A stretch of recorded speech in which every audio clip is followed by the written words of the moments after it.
ഗുജറാത്ത് വംശഹത്യയുടെ ഒരു രണ്ടാമത്തെ ചിത്രം ഗുജറാത്ത് റയറ്റ്സ് നമ്മൾ ഗൂഗിൾ ചെയ്താൽ രണ്ടാമത്തെ ചിത്രമായി കാണുന്നത് അശോക് മോച്ചിയുടെ ചിത്രമാണ്. നമുക്കൊക്കെ അറിയാം, കയ്യിലൊരു വാള് പോലത്തെ റോഡ്, ഒരു ഇരുമ്പിൻ്റെ റോഡും തലയിൽ സാഫറോൺ റിബണൊക്കെ കെട്ടിയിട്ട് താടിയൊക്കെ വെച്ച ഇന്ത്യൻ വംശഹത്യയുടെ അല്ലെങ്കിൽ ഹിന്ദുത്വത്തിൻ്റെ പ്രതീകമായി രാജ്യത്താകെ അല്ലെങ്കിൽ ലോകത്താകെ ചിത്രീകരിക്കപ്പെട്ട ഒരു ചിത്രമാണ് അശോക് മോച്ചിയുടേത്.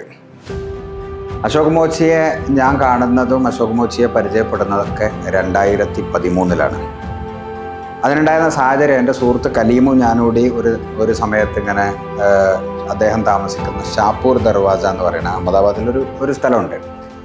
അഹമ്മദാബാദിലെ ഒരു മുസ്ലിങ്ങളും ഹിന്ദുക്കളൊക്കെ ഒരുമിച്ച് താമസിക്കുന്ന അല്ലെങ്കിൽ കമ്പാരിറ്റീവ്ലി വലിയ വിഭജനം നടക്കാത്തൊരു സ്ഥലമാണ് ശരിക്കും ഈ ഷാപ്പൂർ. ഈ ഷാപ്പൂർ ദർവാസൻ്റെ അതിലൂടെ ഇങ്ങനെ പോണ സമയത്ത്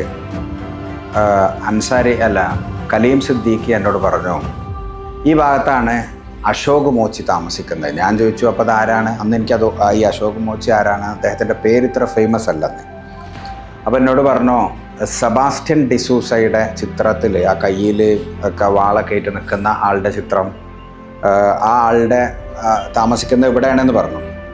സ്വാഭാവികമായിട്ടും ഞാൻ അങ്ങനെയാണെങ്കിൽ ഇതൊന്ന് കാണണമല്ലോ, ഇന്ത്യയുടെ വംശഹത്യയുടെ ചിത്രമായ അല്ലെങ്കിൽ ഇന്ത്യയെ പിടിച്ചു കുലുക്കിയ ഈ ഗുജറാത്ത് വംശഹത്യ ആരാണ് നടത്തുന്നത് എന്ന് ഒരുപോലെ വിളിച്ചു പറയുന്ന ആ ചിത്രം, അതിന് നേതൃത്വം കൊടുത്ത ആളെ ഒന്ന് കാണണമല്ലോ എന്ന് തീരുമാനിച്ച് ഞങ്ങൾ പോവുകയാണ്. അപ്പോൾ ഞാൻ വലിയൊരു ഭീകരനെയാണ് ഞാൻ പ്രതീക്ഷിച്ചത്. ചെരുപ്പ് തുന്നിക്കൊണ്ടിരിക്കുന്ന ഒരു സാധാരണ കുറിയ മെലിഞ്ഞ ഒരു മനുഷ്യനെയാണ് ഞാൻ കാണുന്നത്. അങ്ങനെ അദ്ദേഹത്തെ ഞാൻ കാണുമ്പോൾ തല കുനിച്ചിരുന്ന് അദ്ദേഹം ഷാപ്പൂർ ദർവാസയിലെ ഇന്നും അവിടെ തന്നെയാണ് ഇരിക്കുന്നത്. അദ്ദേഹം ഒരു റോഡ് സൈഡിൽ ആ ഒരു തണലിലിരുന്ന് തൻ്റെ ജോലിയിൽ മുഴുകുകയാണ്. അപ്പോൾ കലീമിനെ നേരത്തെ അദ്ദേഹത്തിന് പരിചയമുണ്ട്. അങ്ങനെ ഞാനും കലീമും അദ്ദേഹത്തിൻ്റെ അടുത്ത് ചെന്നിട്ട് പറഞ്ഞു, കലീം ഭായ് പറഞ്ഞു, ഈ മേരാ ദോസ്ത് ഹെ, കേരള സെ ആയാ ഹോ എന്നൊക്കെ പറഞ്ഞ് പരിചയപ്പെട്ട് കുറേ നേരം സംസാരിച്ച്. അന്നത്തെ ദിവസം തന്നെ ഞാൻ കുറേ നേരം സംസാരിച്ച്, ഒരുപാട് നേരം സംസാരിച്ച് നല്ല ചൂടുള്ളൊരു സമയമായിരുന്നു. എനിക്ക് തോന്നുന്നത് 2013 മാർച്ചിലാണിത് തോന്നുന്നു, മാർച്ച് ഏപ്രിൽ ആണ്. അങ്ങനെ സംസാരിച്ച് അപ്പോൾ ഞങ്ങളോട് പറഞ്ഞു ഭക്ഷണം കഴിച്ചിട്ട് പോകാം എന്നൊക്കെ പറഞ്ഞു. അങ്ങനെ ഭക്ഷണം കഴിക്കാൻ നിന്നില്ല. അപ്പോൾ അദ്ദേഹം ഞങ്ങളെ അദ്ദേഹത്തിൻ്റെ തൊട്ടപ്പുറത്തുള്ളൊരു മുസ്ലിം കടയിൽ കൊണ്ടുപോയി ഞങ്ങൾക്ക് ലസ്സി വാങ്ങിത്തന്നു. ഞാൻ ആ പൈസ കൊടുക്കാൻ നോക്കിയപ്പോൾ അദ്ദേഹം അന്ന് പറഞ്ഞു കൊടുക്കാൻ സമ്മതിച്ചില്ല. എന്നിട്ട് എന്നോട് പറഞ്ഞു, ഞാൻ കൊടുക്കാൻ നിർബന്ധിച്ചപ്പോൾ പറഞ്ഞു, ആപ് മേരാ മെഹ്മാൻ ഹെ, നിങ്ങളെൻ്റെ അതിഥിയാണ് എന്ന് പറഞ്ഞു. അതെൻ്റെ ഇത്ര വലിയ ഇങ്ങനത്തെ ഒരു മനുഷ്യനാണ് നമ്മൾ വെറുപ്പ് ഒരു മനുഷ്യക്കുരുതിക്ക് നേതൃത്വം നൽകുന്ന അല്ലെങ്കിൽ അതിൻ്റെ പ്രതീകമായി മാറിയത് എന്ന് എന്നെ അത്ഭുതപ്പെടുത്തിയ, പിന്നീട് അദ്ദേഹത്തോട് അടുത്തപ്പോഴും കണ്ടപ്പോഴൊക്കെ എന്നെ അത്ഭുതപ്പെടുത്തിയ ഒരു സംഗതിയാണ്. അവിടെ നിന്ന് അങ്ങോട്ട് അത് കഴിഞ്ഞ് അദ്ദേഹത്തിൻ്റെ അശോക് മോച്ചിയുടെ പബ്ലിക് ഡൊമൈനിൽ വന്ന ആദ്യത്തെ ഇൻ്റർവ്യൂ ചെയ്യുന്നത് ഞാനാണ്. അതുവരെ 2013 വരെ 2002 കഴിഞ്ഞ് അതിൻ്റെ ഇടയിൽ പബ്ലിക് ഡൊമൈനിൽ അദ്ദേഹം വരുന്നത് എനിക്ക് തോന്നുന്നത് ഫൈനൽ സൊല്യൂഷൻ റീവിസിറ്റഡ് എന്ന് പറയുന്ന രാകേഷ് ശർമ്മയുടെ ഡോക്യുമെൻ്ററിയിലാണ്. അന്നും അദ്ദേഹം അത് റിലീസായിട്ടും ആരും അദ്ദേഹത്തെ പിന്നീട് പോയി കാണുന്നൊന്നുമില്ല. പബ്ലിക് ഡൊമൈനിൽ അദ്ദേഹത്തിൻ്റെ ഒരു ഇൻ്റർവ്യൂ ആയിട്ട് ആദ്യമായിട്ട് വരുന്നത് ദേശാഭിമാനിയിൽ ഞാൻ ചെയ്ത അശോക് മോച്ചിയുടെ ഒരു കാവ്യ ഭീകരതയിൽ നിന്ന് മനുഷ്യത്വത്തിലേക്ക് എന്ന് പറയുന്ന ഇൻ്റർവ്യൂ ആണ്. ആദ്യത്തെ അദ്ദേഹത്തിൻ്റെ ഒരു പബ്ലിക് ഇൻ്റർവ്യൂ. അത് കഴിഞ്ഞപ്പോൾ ഈ ദേശാഭിമാനി വീക്കിലിയിലെ ഈ ഇൻ്റർവ്യൂ കഴിഞ്ഞപ്പോൾ ഒരുപാട് ആളുകൾ എന്നെ വിളിച്ചു ചോദിച്ചു, ഇങ്ങനെ ഒരു മാറ്റം ഉണ്ടായിട്ടുണ്ടോ? അന്ന് CPM-ൻ്റെ ജില്ലാ സെക്രട്ടറി ആയിരുന്ന ജയരാജേട്ടൻ, അന്ന് ഞാൻ ദേശാഭിമാനി വർക്ക് ചെയ്യാണ്, കണ്ണൂരാണ്. എന്നെ വിളിച്ചിട്ട് പറഞ്ഞു, ഇങ്ങനെ ഇദ്ദേഹത്തിന് മാനസികമായി വലിയ മാറ്റം ഉണ്ടായിട്ടുണ്ടെങ്കിൽ എന്തുകൊണ്ട് നമുക്ക് ഇവരെ രണ്ടുപേരെയും കൂടി കേരളത്തിൽ ഒരു വേദിയിൽ കൊണ്ടുവന്നൂടാ എന്ന് ചോദിച്ചു. അങ്ങനെയാണ് തളിപ്പറമ്പിൽ 2014 വംശഹത്യയുടെ വ്യാഴവട്ടം എന്ന് പറയുന്ന ഒരു പ്രോഗ്രാം നമ്മൾ വെക്കുന്നത്. വംശഹത്യയുടെ വ്യാഴവട്ടം എന്ന് പറഞ്ഞാൽ അൻസാരിയെയും മോച്ചിയെയും അശോക് ഭായ് മോച്ചിയെയും ഒരുമിച്ചിരുത്തി അവർ രണ്ടുപേരും ഗുജറാത്ത് വംശഹത്യയുടെ 12ാം വർഷത്തിൽ ഒരുമിച്ചിരുന്ന് ഒരു സംവാദം അല്ലെങ്കിൽ ഒരു സ്നേഹ സംവാദം അല്ലെങ്കിൽ ഒരു സ്നേഹത്തിൻ്റെ പരസ്പരം കൊടുക്കൽ വാങ്ങലുകൾ നടത്താൻ തീരുമാനിക്കുന്നത്. അങ്ങനെ തീരുമാനിച്ച് അവർ ആ പ്രോഗ്രാം നടന്നു. അതിലേക്ക് കൊണ്ടുവരാനൊക്കെ നമ്മൾ അന്ന് ഒരു രേഖയില്ല. ഞാൻ ഇപ്പോഴും ഓർക്കുന്ന അന്നത്തെ രാത്രിയൊക്കെ അനുഭവിച്ച ഈ അശോക് ഭായിയെ, കുത്തുബുദ്ദീൻ അൻസാരിയെയും കലീമിനെയും ആ പരിപാടിയിൽ പങ്കെടുക്കുന്ന, അതിൽ അൻസാരിയുടെ ജീവചരിത്രത്തിൻ്റെ റിലീസും കൂടി ഉണ്ട് ആ പരിപാടിയിൽ. അങ്ങനെ അൻസാരിയും കലീമൊക്കെ ഫ്ലൈറ്റിന് നാട്ടിലെത്തി. അവർ കണ്ണൂർ താമസാക്കി. പക്ഷേ ഈ അശോക് ഭായിനെ കൊണ്ടുവരൽ വലിയ ടാസ്ക്കായിരുന്നു. കാരണം അശോക് ഭായി ജീവിച്ചിരിക്കുന്നു എന്നതിന് അന്ന് ഒരു രേഖയില്ല. അദ്ദേഹത്തിന് ID കാർഡില്ല, ആധാർ കാർഡില്ല, ഒരു രേഖയില്ല. മാത്രമല്ല അദ്ദേഹത്തിന് റേഷൻ കാർഡിലില്ല. കാരണം ഒരു ഗുജറാത്തിലെ ഒരു സാധാരണ മനുഷ്യൻ്റെ ജീവിതം അങ്ങനെയൊക്കെയാണ്. തെരുവിൽ കഴിയുന്ന ഒരു സാധാരണ മനുഷ്യനാണ് അദ്ദേഹം. അങ്ങനെ അവിടെ നിന്ന് എൻ്റെ ഒരു ഫ്രണ്ട്, എനിക്ക് തോന്നുന്നു ഷക്കീൽ അൻസാരിയെ ആരെയോ അദ്ദേഹത്തിന് ഒരു ടിക്കറ്റ് എടുപ്പിച്ച്, അന്ന് ഫോണ് പോലും ഇല്ല അദ്ദേഹത്തിൻ്റെ കയ്യിൽ, ഇന്നും അദ്ദേഹത്തിന് ഫോണില്ല. മോശിക്ക് അദ്ദേഹത്തിൻ്റെ ഫോണിൽ ഒരു അവിടെ നിന്ന് ഒരു ടിക്കറ്റ് കൊടുത്ത് കണ്ണൂർ ഇറങ്ങണം എന്ന് പറഞ്ഞാണ്ട് കയറ്റി വിടാൻ പറഞ്ഞു. അവിടെ ആ ഷക്കീൽ അൻസാരി അവിടെ നിന്ന് കയറ്റി വിട്ട് ഞാൻ കണ്ണൂർ ആ ട്രെയിന് വരുന്നത് വരെ ടെൻഷൻ അടിക്കുകയാണ്. ഇയാൾ അവിടെ വഴിയിൽ ഇറങ്ങിയോ, ആദ്യമായിട്ടാണ് അദ്ദേഹം ഗുജറാത്ത് വിട്ടു പോകുന്നത്, വഴിയിൽ ഇറങ്ങിയോ, കാണാൻ പറ്റുമോ, എന്താണ് അദ്ദേഹത്തിൻ്റെ അവസ്ഥ, ഭക്ഷണം കിട്ടിയോ, ഒന്നും കമ്മ്യൂണിക്കേറ്റ് ചെയ്യാനൊരു മാർഗ്ഗമില്ല. അന്നത്തെ ഈ 2013 കഥയെ പറയണേ. അങ്ങനെ അതൊരു വല്ലാത്ത ടെൻഷൻ പിടിച്ച ദിവസമായിരുന്നു. മാത്രമല്ല നമ്മൾ ഈ പരിപാടി അനൗൺസ് ചെയ്ത്, കോടിയേരിയാണ് ഉദ്ഘാടനം, വലിയ പരിപാടി. അപ്പോൾ അനൗൺസ് ചെയ്തതുകൊണ്ട് മാധ്യമങ്ങളും ദേശീയ മാധ്യമങ്ങളൊക്കെ വന്നിരുന്നു. അന്നൊരു ഇന്ത്യയിലൊരു പ്രധാനപ്പെട്ട സംഭവമായിരുന്നു അത്, ഈ വംശഹത്യയുടെ വ്യാഴവട്ടം. അതുകൊണ്ട് ഇയാളിവിടെ എത്തിയില്ലെങ്കിൽ കംപ്ലീറ്റ് അഭിമാനവും പോവും. മാത്രമല്ല അത് വലിയ ഇഷ്യൂ ആയി മാറും. മാത്രമല്ല ഇതിൻ്റെ വഴിയിൽ നിന്ന് BJPക്കാർ പിടിച്ചു കൊണ്ടുപോകാം, വഴിയിൽ ഇറങ്ങിയ ഉടനെ മാധ്യമങ്ങൾ വളയം, അങ്ങനെ ഒരുപാട് പ്രശ്നങ്ങൾ അതുമായി ബന്ധപ്പെട്ട് ഇപ്പോൾ ആലോചിക്കുമ്പോൾ അന്ന് ജയരാജേട്ടൻ ഇങ്ങനെ എന്നെ ഓരോ അരമണിക്കൂറിലും വിളിച്ച് ചോദിക്കും എന്തായാലും വരൂലേ. ഞാൻ പറഞ്ഞു പുറപ്പെട്ടാണ്. അങ്ങനെ എന്തായാലും കണ്ണൂർ ഇറങ്ങി. ആ പ്രോഗ്രാം വളരെ എന്താ പറയുക, ഹൃദയസ്പർശിയായ പരിപാടിയായി നടന്നു. അവർ പലരും ദേശീയ മാധ്യമങ്ങൾ അങ്ങനെ രണ്ടുപേരെ ഒരുമിച്ചിരുത്തിയത് ഗുജറാത്തിൻ്റെ പുറത്ത് കേരളത്തിലാണ് എന്നതിൻ്റെ പേരിൽ കേരളത്തിലെ മതേതര സമൂഹവും കേരളത്തിൻ്റെ അന്നത്തെ ഇടതുപക്ഷ സാഹചര്യങ്ങളൊക്കെ വലിയ തോതിൽ പ്രശംസിക്കപ്പെട്ടു. വലിയ തോതിൽ ആളുകൾ അതിൻ്റെ പേരിൽ ഇടപെടുകയും അവരുടെ പല സ്ഥലങ്ങളിലും അത്തരത്തിലുള്ള പരിപാടികൾ വെക്കാനുള്ള ആലോചനകളും പരിപാടികളൊക്കെ നടന്നു. അന്ന് അൻസാരിയുടെ പുസ്തകത്തിൻ്റെ ഒരു എഡിഷൻ കംപ്ലീറ്റ് അവിടെ നിന്ന് തന്നെ വിൽക്കപ്പെടുകയൊക്കെ ചെയ്തു. അതൊരു ഓർമ്മയാണ്. അങ്ങനെ 2013 ശേഷം പല രംഗങ്ങളിൽ, ഇപ്പോൾ ഇന്ത്യയിലെ പല സമരങ്ങളിലും ഞാൻ ഈ അശോക് ഭായിയുടെ കൂടെ പങ്കെടുത്തിട്ടുണ്ട്. ഞങ്ങൾ പല യാത്രകളും നടത്തിയിട്ടുണ്ട്. കേരളത്തിൽ പിന്നീട് DYFIയുടെ പരിപാടിക്ക് വന്നിട്ടുണ്ട്. മഹാരാഷ്ട്രയിൽ ഞങ്ങൾ ഒരുമിച്ച് DYFIയുടെ പരിപാടിക്ക് പോയിട്ടുണ്ട്. പിന്നെ ഉനാ സമരം, ഉനയിൽ ഈ ജിഗ്നേഷ് മവാനിയൊക്കെ ഉയർന്നു വന്ന ഉനാ സമരത്തിൽ ഞാനും അശോക് ഭായിയും ഒരുമിച്ചാണ് പങ്കെടുത്തത്. അങ്ങനെ ആ യാത്രയിലെയൊക്കെ ചിത്രങ്ങളൊക്കെ ഇന്നും എൻ്റെ മെമ്മറിയിലുണ്ട്.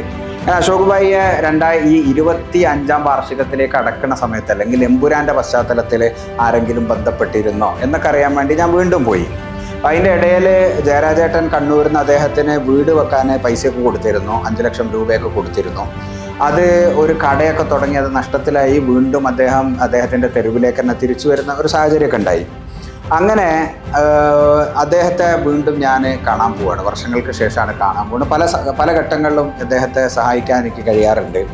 ഞാൻ വീണ്ടും പോയി ആ തെരുവിൽ അദ്ദേഹത്തിൻ്റെ ഞങ്ങൾ 13 വർഷം മുമ്പ് അല്ലെ 12 വർഷം മുമ്പ് ഞങ്ങൾ കണ്ട അതേ തെരുവിൽ, അതേ റോഡ് സൈഡിൽ അദ്ദേഹം ഇരിക്കുമ്പോൾ അദ്ദേഹം ഞാനും ഡിസ്കസ് ചെയ്ത കുറേ കാര്യങ്ങളുണ്ട്. അന്ന് അദ്ദേഹം ആരും അറിയാത്ത ഒരു മനുഷ്യനാണ്. 12 വർഷം കൊണ്ട് അദ്ദേഹത്തിൻ്റെ ജീവിതത്തിൻ്റെ മാറ്റങ്ങളിൽ അദ്ദേഹത്തിന് കാര്യമായ മാറ്റമൊന്നും ഉണ്ടായിട്ടില്ല. പക്ഷേ ലോകം അറിയപ്പെടുന്ന എത്രയോ ഇൻ്റർവ്യൂസ് അദ്ദേഹത്തിൻ്റെ ഇപ്പം നിരന്തരമായി ഇന്ത്യയിൽ വംശഹത്യ ഉണ്ടായാലും എന്തുണ്ടായാലും അദ്ദേഹത്തിൻ്റെ ഇൻ്റർവ്യൂസ് ഇങ്ങനെ വരും. കുറേ യൂട്യൂബ് ചാനലുകൾ അദ്ദേഹത്തെ സ്ഥിരമായിട്ട് ആളുകൾ കാണാൻ വരുന്ന ഒരു സെലിബ്രിറ്റിയാണ് ശരിക്ക് അശോക് ഭായി.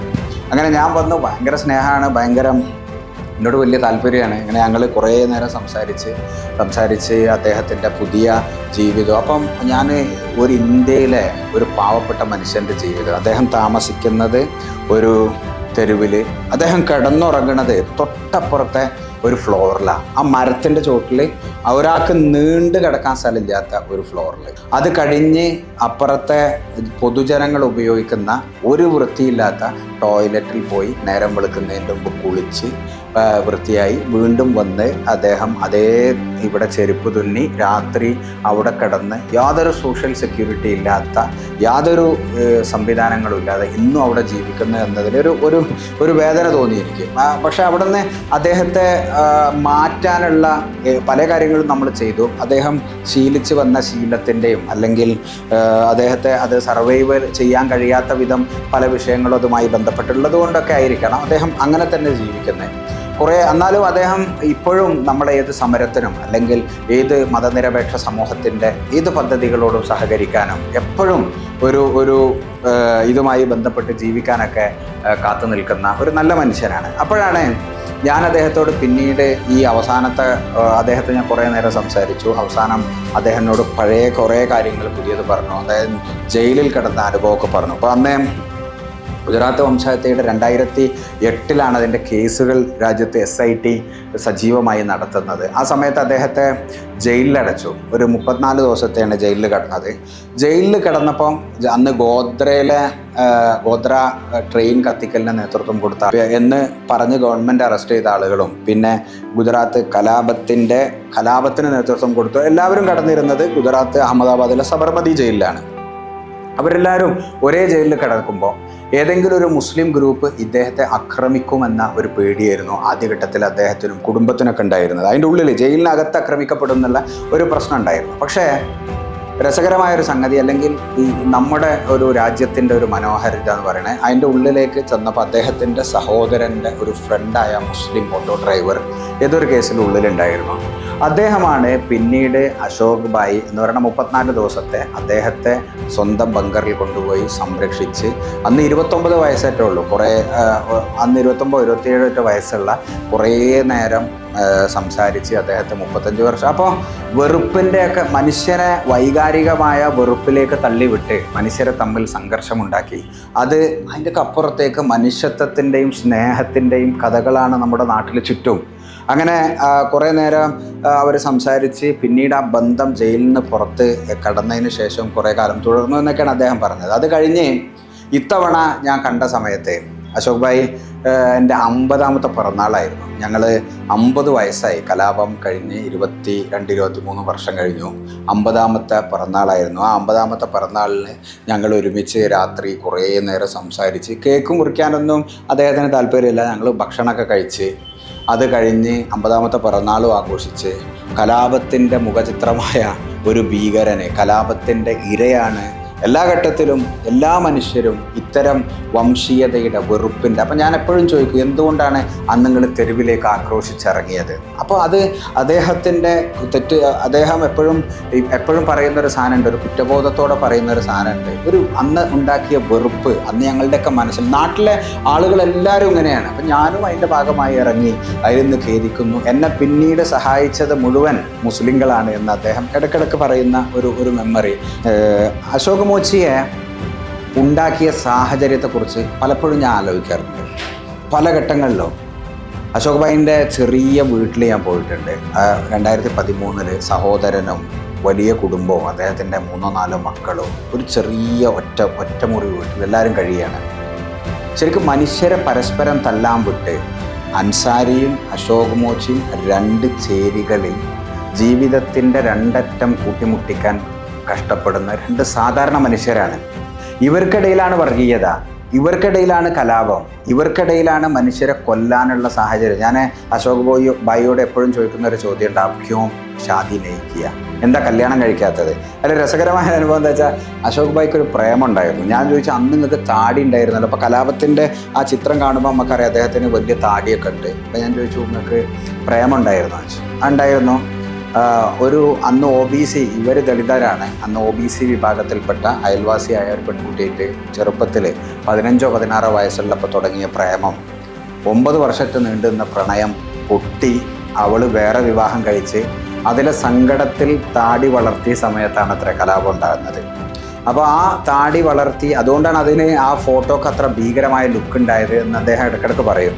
അപ്പം ഞാൻ എപ്പോഴും ചോദിക്കുന്നൊരു ചോദ്യമുണ്ട്, പിന്നെന്താ അതിന് ശേഷം കല്യാണം കഴിക്കാത്തത്? അപ്പോഴാണ് ഞെട്ടിക്കുന്ന അല്ലെങ്കിൽ ജീവിതത്തിൻ്റെ ഒരു പച്ചയായ യാഥാർത്ഥ്യം അദ്ദേഹം പറഞ്ഞത് എന്നോട്.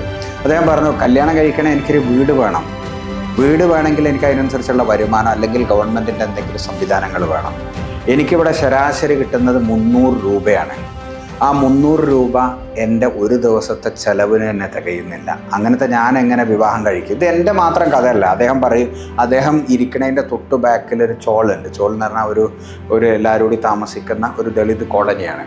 ആ കോളനിയിലെ മഹാഭൂരിപക്ഷം മനുഷ്യരുടെയും കഥ ഇതാണ്. എല്ലാവരും രാവിലെ എണീക്കുന്നു, പണിയെടുക്കുന്നു, അവരെല്ലാവരും കൂടി ഒരുമിച്ച് താമസിക്കുന്നു. എല്ലാവർക്കും കോമൺ കക്കൂസ്, അതിൻ്റെ ആരോഗ്യ പ്രശ്നങ്ങൾ പലതും ഉണ്ട്.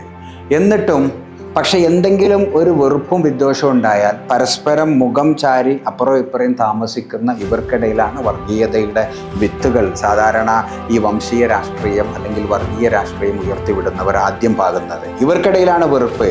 ഇവർ രണ്ടുപേരും അനുഭവിക്കുന്ന ജീവിത പ്രതിസന്ധികൾ ഒന്നാണ്. രണ്ടുപേരുടെയും ജീവിതം രണ്ടറ്റം കൂട്ടിമുട്ടിക്കാൻ കഷ്ടപ്പെടുന്ന മനുഷ്യരാണ്. ഇവർക്കിടയിൽ പരസ്പരം കൊല്ലും കൊലയും നടത്തി നമ്മുടെ വിഭജിക്കുന്ന വർഗീയ രാഷ്ട്രീയത്തിനെതിരെ ഇന്നും ശക്തമായി സംസാരിക്കുന്ന ജീവിക്കുന്ന തെളിവാണ്, അല്ലെങ്കിൽ ജീവിക്കുന്ന ഉദാഹരണമാണ് പ്രിയപ്പെട്ട അശോക് ഭായ് പർമാർ മോച്ചി.